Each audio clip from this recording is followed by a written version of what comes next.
দেখেন আপনি জাস্ট সেটিংসে যাবেন, সেটিংস, এই সেটিংসে গিয়ে আপনার ডিএনএস লিখে সার্চ করবেন। সব অ্যান্ড্রয়েড ফোনে আছে এটা অপশনটা। এই ডিএনএস সার্চ করলে দেখবেন যে প্রাইভেট ডিএনএস এর অপশনটা আছে। এই প্রাইভেট ডিএনএস এ ঢুকলে এই যে অফ করা আছে আমার অ্যাডগার্ডটা, আপনারা জাস্ট প্রাইভেট ডিএনএস এ ক্লিক করবেন। দেখেন দেখতে পাচ্ছেন কিনা, এই যে প্রাইভেট ডিএনএস, এখানে যখন আপনি ক্লিক করলেন এই যে dns.adguard.com এটা আপনি লিখবেন, টাইপ করবেন dns.adguard.com, দেখে সেভ করবেন। সেভ করা হয়ে গেল। দেখেন এখন আপনার হচ্ছে কোনো রকমের কোনো বিজ্ঞাপন আসবে না। এমএক্স প্লেয়ার, শেয়ার ইট, যেখানেই ঢোকেন না কেন কোনো রকম যত ইচ্ছে আপনি ভিডিও প্লে করেন, যত ইচ্ছে ভিডিও প্লে করেন, ভিডিও বের করেন, যতবার ইচ্ছে ততবার আপনি ভিডিও প্লে করবেন, কোনো রকম বিজ্ঞাপন আসবে না। এমএক্স প্লেয়ারে কোনো বিজ্ঞাপন আসবে না, শেয়ারিটেও কোনো রকম আর বিজ্ঞাপন আপনার আসবে না। হ্যাঁ, আপনি যখন শেয়ারিটে ঢুকবেন না আপনার, তবে হ্যাঁ শেয়ারিটে বিজ্ঞাপন আসে, সেটা কিন্তু ওই যে ডিসপ্লে আপনার ব্লক করে ফেলবে না, এমনি এরকম পপ আপ থাকবে, মাঝে মাঝে আসবে, সেন্ড করবেন, রিসিভ করবেন, সামনে আসবে কিন্তু আপনার ওটা ওই যে নন স্কিপেবল বা স্কিপেবল যে একটা এরকম আসে, ওয়েট করতে হবে, এরকম আপনার প্রবলেমটা হবে না। তবে এখানে একটা সমস্যা আছে, অ্যাডগার্ডটা অন করা আছে।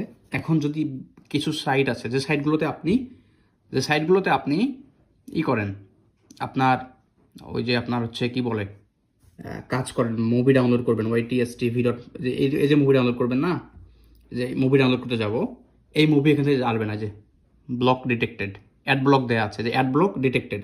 আমার ফোনে অ্যাড ব্লক অন করা আছে, এজন্য আপনার এই মুভি এখানে ডাউনলোড করতে পারবো না। এরকম সমস্যা হলে আপনি হচ্ছে যে ওটা আবার অফ করবেন, সেটিংসে গিয়ে অফ করা যায়, অফ করে তখন আপনি মুভি ডাউনলোড করতে পারবেন যত ইচ্ছে। তারপর বিভিন্ন, এই দেখেন মনে করেন যে একটা অ্যাপসে যাব, এই যে এখানে দেখেন কি উঠছে, অ্যাড ব্লকার ডিটেক্টেড।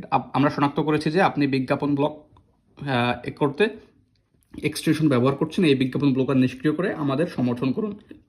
আপনি এই ওয়েবসাইটে ঢুকতে পারবেন না যদি আমি ওই সেটিংসে গিয়ে আবার যদি ওই ডিএনএস লিখে সার্চ করে, ডিএনএস সার্চ করলাম, প্রাইভেট ডিএনএস, এটা আমি অফ করে দিলাম, অফ করলাম না।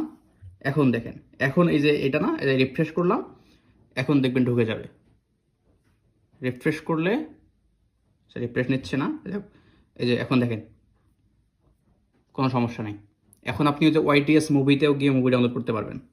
আপনার ওয়াইটিএস টিভির মুভি আছে না, এই মুভিতে আপনি যাবেন, তার মানে ওই অ্যাড ব্লকারটা সত্যি দেখেন, তার মানে হচ্ছে ওই অ্যাড ব্লকারটা সত্যি আপনার আসলে অ্যাড ব্লক করে দেয়। তো আপনি ওই যে এত কষ্ট করে যে প্রিমিয়াম ওয়েবসাইটগুলো এভাবে ইউজ করার দরকার নাই, জাস্ট অ্যাড ব্লকারটা চালাবেন, তাহলে আপনি একটা প্রিমিয়াম ফিল পাবেন আপনার ফোনে। আশা করি যে আপনার এখানে হেল্প হবে।